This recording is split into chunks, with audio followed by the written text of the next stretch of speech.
소망 198페이지 중간. 그러나 이 고관은 어느 정도의 믿음을, 이란 문장을 읽고 이 아침 또 중요한 말씀을 함께 묵상하겠습니다. 소망 198페이지. 그러나 이 고관은, 제가 읽습니다. 그러나 이 고관은 어느 정도의 믿음을 가지고 있었다. 그것은 그가 모든 축복 중에서도 가장 귀중한 축복이라고 생각되는 것을 구하기 위하여 나왔기 때문이다. 예수께서는 더욱 큰 선물을 주고자 하셨다. 예수께서는 그 아이를 고칠 뿐만 아니라 그 고관과 그의 가족이 구원의 축복에 참여하는 자들이 되어서 머자나 예수께서 친히 일하실 밭이 될 가버나움에 불을 붙여주기를 원하셨다. 그러나 그 신하는 그리스도의 은혜를 구하기 전 자신의 필요를 깨달아야 하였다. 이 신하는 그의 나라의 많은 사람을 대표한다. 그들은 이기적인 동기에서 예수님에 대하여 관심을 가졌다. 그들은 그분의 능력을 통하여 어떤 특별한 유익을 얻기를 바랐다. 그들은 이 세속적 요청이 수락되는 여부에 그들의 신앙을 걸었다. 그들은 그들의 영적 질병에 대하여 무지하였으며 하나님의 은혜가 그들에게 필요하다는 것을 깨닫지 못했다. 이 말씀을 중심으로 아침에 함께 묵상을 해보겠습니다. 먼저 에베소서 1장 몇 구절을 좀 먼저 보겠습니다. 하나님은 이 고관에게 더 큰 선물을 주기 원했다 라는 말씀, 은혜가 무엇인가 연결되어서 함께 좀 보겠습니다. 에베소 1장 7절을 먼저 읽겠습니다. 우리가 그리스도 안에서 그 은혜의 풍성함을 따라 그의 피로 말미암아 구속 곧 죄 사함을 받았으니. 4절에서 잘 설명합니다. 은혜의 풍성함, 곧 구속, 죄를 더 이상 짓지 않는다는 것과 계명을 지키는 것을 의미한다. 은혜의 궁극적인 목적을 설명하고 있죠. 이 은혜의 풍성함, 다시는 죄를 범치 않고 계명을 지키는, 다시 말하면 그분 앞에 거룩하고 흠이 없게 만드는 이 은혜의 풍성함을 통하여 우리가 구속을 받았습니다. 2장 7절은 이 과정을 쭉 설명하시면서 결론만 드리겠습니다. 예수 안에 우리를 완전히 감추는 은혜를 통하여 죽고 장례를 치르고 새로 부활하여 예수와 하나로 만들어서 예수 안에 우리를 앉히실 때, 7절, 그래서 예수 안에서 우리에게 베푸시는 자비하심으로써 그 은혜가 지극히 풍성함을 오는 여러 세대 영원토록 우리를 통해서 증가하려 하심이라. 이 고관이 그의 필요가 충족되기 전 은혜가 무엇인지, 은혜가 얼마나 필요한지를 깨달아야 하였다. 그러기 위해서는 영적 질병이 무엇인가 알아야 하였다. 그 영적 질병을 고치심으로 이루어지는 엄청난 큰 선물을 주님께서는 주기를 원하셨다. 이것이 뭔가 아침에 보겠습니다. 에베소 5장을 펴시면 27절에서 이렇게 우리에게 말하고 있습니다. 하나님께서 우리에게 주는 최고의 선물이 뭔가? 이 선물을 받는 자에게 주어지는 구원, 영생. 그 원인이 뭔가? 5장 27절. 여러 성경과 정언을 통하여 27절을 결론부터 말씀을 드리면, 하나님께서 인간에게 주시는 최고의 선물이 뭔가? 바로 이 말씀이다. 결론을 말씀드리면 흠도 점도 없는 자신의 품성을 주는 것이 최고의 선물이다. 봅니다. 자기 앞에 영광스러운 교회로 세우사, 에베소 5장 27절, 자기 앞에 영광스러운 교회로 세우사 티나 주름 잡힌 것이나 이런 것들이 없이 거룩하고 흠이 없게 하려 하심이라. 이 말씀을 하나님께 주시는 최고의 선물이다. 주석을 좀 보시기 바랍니다. 5장 27절, 그리스도의 생애는 하나님께 드리는 헌물이었다라는 말씀을 좀 보십시오. 5장 2절과 27절 보셨죠? 자, 읽어보겠습니다. 9절을 인용합니다. 우리를 사랑하사 우리를 위해 자신을 버리사 향기로운 제물과 생축으로 하나님께 드리셨느니라 라고 바울은 기록하고 있다. 이것은 우리를 위해서 생명을 선물로 주신 헌물이다. 이는 우리로 하여금 그분이 우리에게 원하시는 것, 그분이 우리에게 원하시는 것, 왜 자기 자신을 향기로운 제물과 생축으로 드린 선물로 주었는가? 우리에게 원하시는 것이 있다. 곧 그것은 그리스도를 대표하는 사람이 되게 하려 하십니다. 그분의 대표자가 된다는 것은 그의 품성에 향기를 풍기는 것, 곧 그분이 품고 계셨던 순결한 생각들, 그분의 성화된 인간 생활 속에 나타난 하나님의 거룩한 속성들을 나타내는 것이 그분이 원하시는 것이었기 때문에 그분은 이 원한 선물을 주기 위해서 당신 자신을 우리에게 내어주셨다라고 말씀하십니다. 이렇게 하신 의도는 가버나움의 신하에 주신 말씀이죠. 먼저 구원의 축복을 받고 가버나움에 불을 붙여주기 원했다는 말씀을 설명하고 있습니다. 이렇게 하시는 의도는 다른 사람들로 하여금 선물을 받은 그들을 통하여 인간의 모습으로 오신 그분을 그들을 통해서 바라보게 하고 하나님의 능력의 놀라운 계획을 깨닫게 하고 구원의 샘을 마신 그들처럼 그리스도와 같이 되고 싶은 마음을 갖도록 하게 하려 하십니다.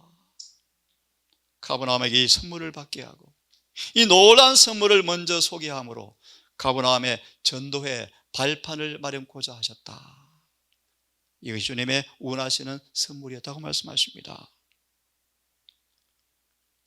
그리스도와 같이 된다는 것은 순결하고 더러움이 없고 하나님이 온전히 받으실 만한 점도 없고 주름도 없는 그런 사람이 되는 것을 말한다. 여러분, 이 선물을 주님께서 주기 원하십니다. 이 선물을 5장 25절을 27절 주석을 보시겠습니까? 25, 27절. 그리스도의 눈에 있는 그의 교회는 매우 귀한 존재이다. 왜 그런가? 교회는 그의 양무리를 두리고 있는 우리일 뿐 아니라 그분의 보석이 들어있는 상자이기 때문이다. 어떤 보석인지 아시겠죠? 이사야 13장의 말씀처럼 우리를 오빌의 금보다 더 귀하게 만들어주겠다. 우리의 품성을 그분의 품성으로 변화받은 사람을 가리켜서 뭐다? 보석이다. 그런 보석이 들어있는 창고가 바로 교회다라고 말하는데 이왕 폈으니까 27절 한 구절을 더 보겠습니다. 주석을 보시면 그리스도를 믿는 믿음을 통하여 하나님의 모든 계명을 순종하는 사람들만이 아담이 타락하기 전 살았던 죄 없는 상태에 이를 것이다. 그들은 그분의 모든 계명에 순종함으로써 그리스도에 대한 그들의 사랑을 증가한다. 너희가 나를 사랑하면 요한복음 14장 15절의 말씀이요 내 계명을 지키리라. 계시록 14장 12절의 말씀이죠. 그들은 어떤 사람들인가? 본문의 말씀처럼 타락 전 아담의 죄 없는 상태에 도달한 사람들이다. 주님은 이 선물을 주기 원하신다는 것입니다. 단순히 죽어가는 아들의 목숨을 살려서 이생의 육신의 생명을 연계시켜주는 그런 정도가 아니고 영원한 구원의 축복을 주기 원하셔서 그분은 당신 은혜를 선물로 주고 싶었다. 은혜가 무엇입니까? 그분의 흠도 점도 없는 그분의 품성을 의미합니다. 그래서 잘 아시죠? 마태복음 6장 33절. 너희는 먼저 그의 나라와 그의 의를 구하라. 관계시켜서 산상보훈을 펴기를 바랍니다. 98페이지를 펴보세요. 산상보훈 98페이지를 펴보시기 바랍니다. 자녀들이라는 말씀이 있습니까? 자녀들이 그들의 품성이 있죠. 본성으로 번역했는데요, 자녀들에게 그들의 속성이, 품성이 하나님의 위대한 사랑으로 변화되어 그분의 품성과, 맞죠? 품성과 조화될 수 있다는 것을 가르쳐 주어라. 하나님께서 그들의 생애가 꽃처럼 매력을 풍기는 아름다운 것이 되기를 원하신다는 것을 가르쳐 주어라. 그들이 아름다운 꽃을 따 모을 때 꽃을 만드신 분은 꽃보다 더 아름다운 분이심을 가르쳐 주어라. 그렇게 하면 그들의 마음의 등골손이 그물을 감고 올라가게 될 것인데, 온전히 사랑스러우신 분이 그들에게 매일의 동반자와 절친한 친구가 되실 것이기 때문에 그들의 생애가 그분의 순결한 모습으로 변화될 것이다. 그래서 말하기를 너희는 먼저 그의 나라를 구하라 라고 말씀하시면서 생략하고 쭉 넘어가 보세요. 넘어가 보셔서 예수께서는 99페이지 쭉 넘어가신 마지막 문단이네요. 예수께서는 이 세상에 계실 때 항상 사람들 앞에서 하나님의 영광을 드러내고 만사를 아버지의 뜻에 맡김으로써 모든 세밀한 점에까지 생애를 고상하게 하셨다. 그분의 모본을 따른다면 우리 또한 모든 삶의 모든 국민의 주님의 모본을 따라서, 주의 품성의 모본을 따라서 세밀한 부분까지 그분의 생애를 본받는다면 이 땅의 생에 필요한 모든 것을 더하리라는 그분의 보증이 우리에게 이루어질 것이다. 가난과 부와 질병과 건강과 우둔과 지혜와 이 모든 것들은 그분의 은혜의 허락을 통하여 제공되는 선물들이다. 그래서 이렇게 말합니다. 하나님께서는 아무리 약한 영혼이라도 당신께 도움을 청하러 돌아오면 영원한 팔로 감싸 주신다. 이 가버나움 신하가 그런 사람이었죠. 산에서 나는 보석들은 없어질 것이나 하나님을 위해 사는 사람은 그분과 함께 거할 것이다. 이 세상도 그 정욕도 지나가되 오직 하나님의 뜻을 행하는 이는 영원히 거하느니라. 드디어 하나님의 성은 황금문을 열고 이 세상에 있는 동안 실패와 고난 중에서 인도하심과 지혜와 그리고 위로와 소망을 얻기 위해서 하나님께 지혜와 그리고 위로와 소망을 얻기 위해서 의지하는 법을 배운 사람들을 맞이하기 위해서 하늘의 도성의 문이 활짝 열릴 것이다. 그렇게 말씀하십니다. 그곳에서 천사들이 우리를 환영하고 생명나무가 그들을 위해서 열매를 맺을 것이다. 너희는 먼저 그의 나라와 의를 구하라. 그래서 계시록 3장을 펴시면 계시록 3장, 이런 놀라운 구원의 축복을 우리에게 누리게 하기 위해서 오늘 하늘 상인이 우리에게 자신의 품성을 사라고 찾아오시는 장면입니다. 계시록 3장을 펴십시오. 이 구절을 함께 읽습니다. 18절과 20절을 함께 읽으면서 계시록 3장 18절 20절 함께 천천히 읽어보겠습니다. 자, 시작. 내게서 불로 연단한 금을 사서 부유하게 하고, 뭐죠? 금을 사서 부유하게 하고 뭐죠? 그분의 사랑을 사라. 부자와 가난에게 치명적 부족, 한 가지 부족, 사랑을 사라. 다른 말로 불로 연단한 금, 믿음을 사라. 그 다음요, 뭘 사라고요? 흰옷을 사서 입어라. 그분의 품성. 그 다음 벌거벗은 수치를 보이지 않게 하고, 마지막으로 안약을 사서 눈에 발라보게 하라. 영적인 분별력. 네가 표적과 기사를 보지 못함이니라 말씀이 성령을 통하여 가버나움 신하에게 영혼에 흘러들어가자 그는 깜짝 놀라고 섬광처럼 예수의 말씀이 그의 마음을 다 조명하는데 그의 질병이 다 드러났죠. 예, 안약을 사서 눈에 발라보라. 19절 시작. 물은 내가 사랑하는 자를 책망하여 징계하노니 그러므로 내가 열심을 내어서 회개하라. 20절 볼지어다 내가 문 밖에 서서 두드리노니 누구든지 내 음성을 듣고 문을 열면 내가 그에게로 들어가서 그와 더불어 먹고 그는 나로 더불어 먹으리라. 아멘. 이 구절 주석을 좀 펴십시다.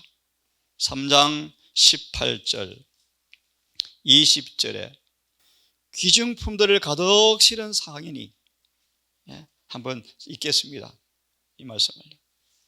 크신 구주께서는 자기 자신을 하늘 상인으로 묘사하셨다.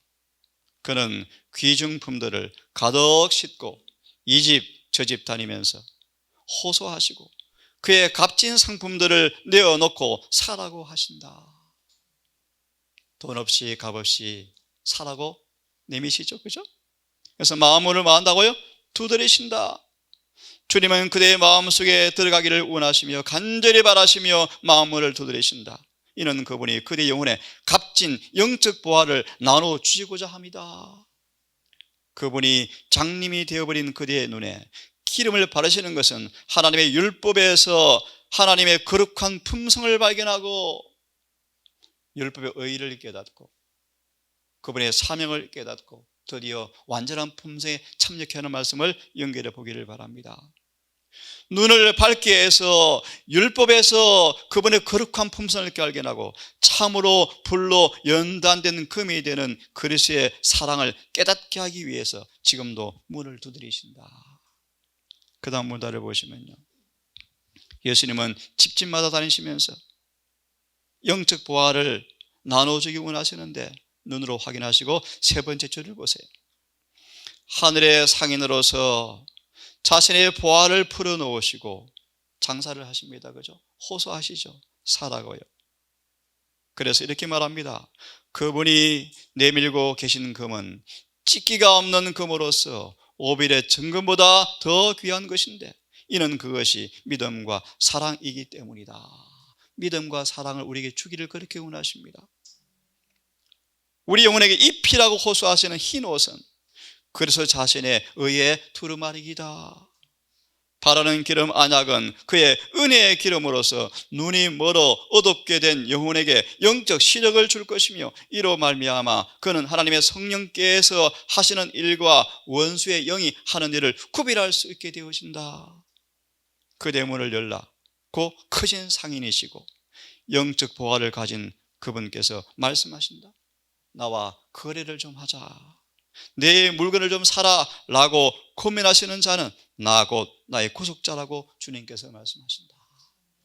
가버나움의 신하는 예수님을 구속자로 영접하였다. 그렇게 말씀하죠. 출애굽기 20장을 펴보면서 좀 구체적으로 한두 개 말씀을 좀 더 보겠습니다. 주님께서 우리에게 주시는 그렇게 주기 원하시는 선물이 뭔가?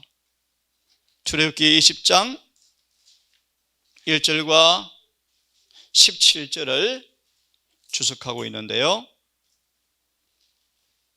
성경 구절은 생략하고 20장 1절과 17절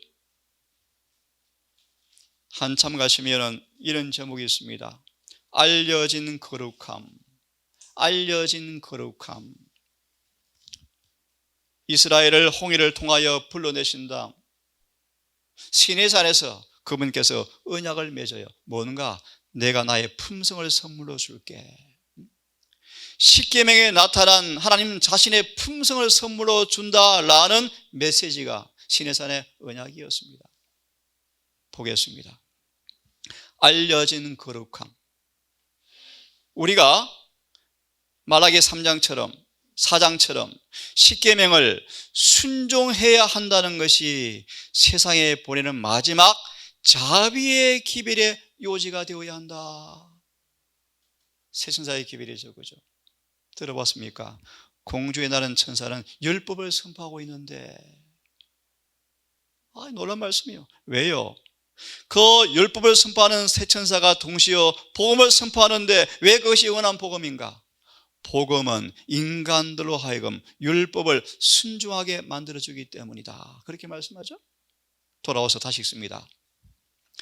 세상에 보내는 마지막 자비의 기별의 요지는 하나님의 계명을 순종해야 한다라는 기별이 되어야 한다.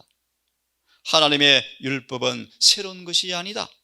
그것은 창조된 거룩함이 아니라 이미 아담과 하와가 알고 있는 것이었다. 유대인들도 알고 있는 것이었다. 그것은 자비와 사랑과 선행을 표현하는 원칙들의 규범이었다. 그것은 들으세요.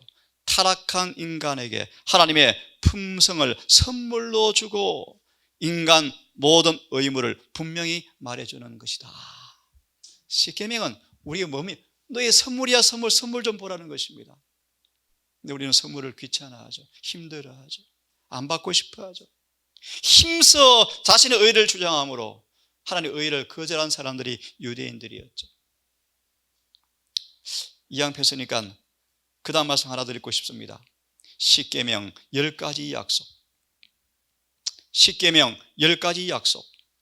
네 번째 줄을 보시면 여기에 10가지 약속, 십계명은 하나님의 율법의 총체와 본질이 들어있고 모든 아담의 아들과 딸들의 구원의 조건들이 요약되어 있다. 명백한 말씀이요. 그래서 이렇게 말합니다. 이 말씀을 따라 살면 정말 거듭나서 성령 안에서 무한한 선물을 받고 그분의 품성을 선물로 받고 성령 안에서 계명을 지키는 사람들은 그 다음 문단의 중간을 보세요. 사단의 지배도 그의 조종도 받지 않을 것이다. 아멘이요. 그죠? 믿음으로 이렇게 되어서 그분의 품성을 선물로 받고 성령 안에서 그분의 계명이 지켜지는 사람들은 사탄의 지배도 조종도 받지 않을 것이다. 그런 의미에서 보호의 울타리다라는 것입니다. 성경에는 없지만, 이 주석책에는 없지만 하늘이라는 기도력에 이런 말씀이 있습니다. 하나님은 우리에게 당신 자신의 고상한 품성을 최고의 선물로 주기 원하신다. 관계된 구절을 하나 읽고 마무리를 합시다. 사도행적을 펴보시겠습니까? 551페이지 사도행적의 말씀을 한두 개 읽고 마무리를 합시다. 사도행적 551페이지. 하나님은 당신의 고사한 품성을 선물로 주기 원하신다. 최고의 선물이다 라고 말씀하시는데요. 사도행적 551페이지 551페이지 표기에 하나, 두 번째, 세 번째쯤 보세요. 문단 하나님께 대한 최고의 사랑과 라는 말씀이 있죠. 뵙습니까? 하나님께 대한 최고의 사랑과 그 앞의 말씀은 말과 혀로만 사랑하지 말고 오직 행함과 진실함으로 사랑하자 라고 말씀하시면서 하나님께 대한 최고의 사랑과 상호간의 이기심이 없는 사랑이 나타나는 사람들을 이야기합니다. 이것은 우리 하늘 아버지께서 주시는 최고의 선물이다. 오순절날 이 사랑을 선물로 받아버렸죠. 그렇죠? 이것은 충동이 아니고 거룩한 원칙이며 항구적인 능력이다. 성별되지 않은 마음은 이 사랑을 일으키거나 만들어낼 수가 없다. 예수께서 다스리는 마음 속에서만 이 사랑이 나타난다. 하나님의 품성이죠. 우리가 사랑하면 그가 먼저 우리를 사랑하였습니다. 죄 사함과 성령의 임재를 통하여 주님께서 마음에 임재할 때, 사랑이 들어올 때 사랑이 밖으로 드러난다 말의 의미가, 그가 먼저 우리를 사랑하기 때문에 우리가 그를 사랑한다고 말하는 것입니다. 거룩한 은혜로 새롭게 된 마음속에는 사랑은 행동을 지배하는 원칙이 되어버린다. 이것은 품성을 수정하고 충동을 지배하고 감정을 억제하고 애정을 고상하게 만들어준다. 마음속에 간직된 이 사랑은 생활을 유쾌하게 하고 주위에 있는 모든 사람에게 품위 있는 감화를 끼친다. 이 사랑을 주님께 우리에게 그렇게 주기를 원하신다는 것입니다. 그러므로 이 최고의 선물을 우리에게 그렇게 주기 원하실진데, 그러므로 우리에게 성령을 주기를 원하신다는 것입니다. 시대의 소망을 펴시기 바랍니다. 시대의 소망 668페이지. 시대의 소망 668페이지. 너희는 마음에 근심하지 말라라는 챕터에 있는 말씀인데 제가 표기를 잘못해 왔습니다. 668페이지. 폈습니까? 시대의 소망 668페이지. 폈죠? 예. 어디를 펴시냐 하면 성령에 대한 말씀을 쭉 말씀을 하고 있습니다. 성령에 대해서 668페이지 마지막 부분을 좀 보세요. 마지막 부분, 마지막 페이지 부분입니다. 669 바로 앞에 말씀. 그리스도께서는 자신을 희생제물로 바치기 전에 당신을 따르는 자들에게 가장 필요하고 완전한 선물, 무엇입니까?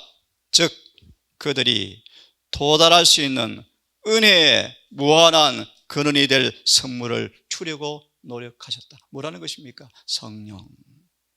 그래서 마지막으로 바로 넘어가시면 71페이지입니다. 이 말씀은 같이 읽고 마치겠습니다. 성령의 직무를 이란 말씀이 있죠? 됐습니까? 성령의 직무를 찾았죠? 671페이지. 예, 이 말씀은 같이 읽고 오늘 마무리하겠습니다. 시작. 성령의 직무를 제자들에게 묘사하면서 예수께서는 자신의 마음을 흠겹게 한 기쁨과 희망을 그들에게 고치시키려고 하셨다. 그분께서는 당신의 교회를 위하여 준비하신 많은 도움을 인하여 기뻐하셨다. 성령은 예수께서 당신의 백성을 높이기 위하여 아버지께 간청할 수 있는 모든 선물 중에 가장 고상한 선물이다. 성령은 갱생시키는 주선자로서 주어자였으므로 이분이 없이는 그리스도의 희생은 아무 소용도 없을 것이었다. 악의 세력은 여러 세기 동안 강해졌으며 이 사단의 속박에 사람들이 복종하는 것은 놀라운 일이었다. 죄는 신성의 삶인 강력한 작용을 통하여서만 물리칠 수가 있고 이겨낼 수 있으며, 그분은 제한된 능력을 가지고 오는 것이 아니라 하나님의 능력이 충만한 가운데 오실 것이었다. 세상의 구주께서 이루신 일을 효력 있게 만드시는 분은 성령이시다. 성령은 마음을 순결하게 만드신다. 성령을 통하여 신자는 거룩한 품성을 나누어 가지는 자가 된다. 그리스도께서는 모든 유전적이며 배양된 악의 성향들을 이기며 자신의 품성을 당신의 교회에 새기는 거룩한 능력으로 성령을 주셨다. 아버지, 아들의 죽음 앞에 절박한 아비가 소망을 안고 주를 찾아왔을 때 주님은 그를 이미 아셨고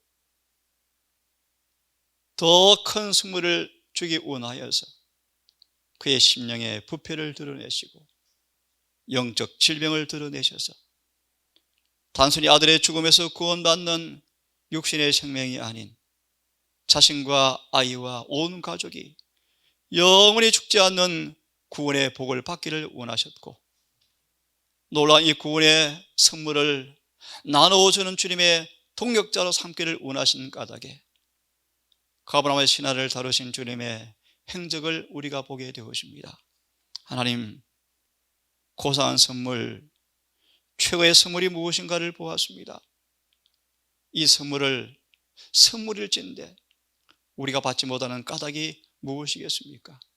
주여, 믿음 없음을 용서해 주시고 우리에게 불로 연단한 금을 우리에게 주시고 우리의 더러운 죄를 다 씻기시고 의의 옷을 입혀주시고 성령의 기름을 통하여 우리의 눈을 열어 하늘의 보화를 다 보게 하시고 사탄의 관계를 다 파악하게 하셔서 사탄의 지배와 조종을 받지 않는 장사한 분량으로 자랄 수 있도록 인도해 주시옵소서. 오늘도 아버지 요한처럼 은혜를 갈망하고 은혜를 구하고 은혜를 찾음으로 풍성한 은혜를 충만히 받음으로 은혜의 결국 품성 변화가 우리 삶 속에 이루어지는 기쁨을 맛보게 해 주시옵소서. 아버지, 안식일을 준비하는 예비일입니다. 우리 모든 가족들, 예배에 참석하는 모든 식구들 기억하셔서 안식일을 말씀을 따라 잘 예비함으로 화평과 정직 가운데 안식일을 맞이할 수 있도록 주님 인도해 주시옵소서. 오늘 한 날을 주께 맡기오니 우리 모든 가족들의 발걸음을 인도하셔서 절대로 미끄러지지 않게 하시고 정로에 굳게 서서 하나님께 충성을 다하는 하루가 될 수 있도록 성령님 우리를 인도해 주시기를 우리를 사랑하시는 예수님 이름으로 기도드립니다.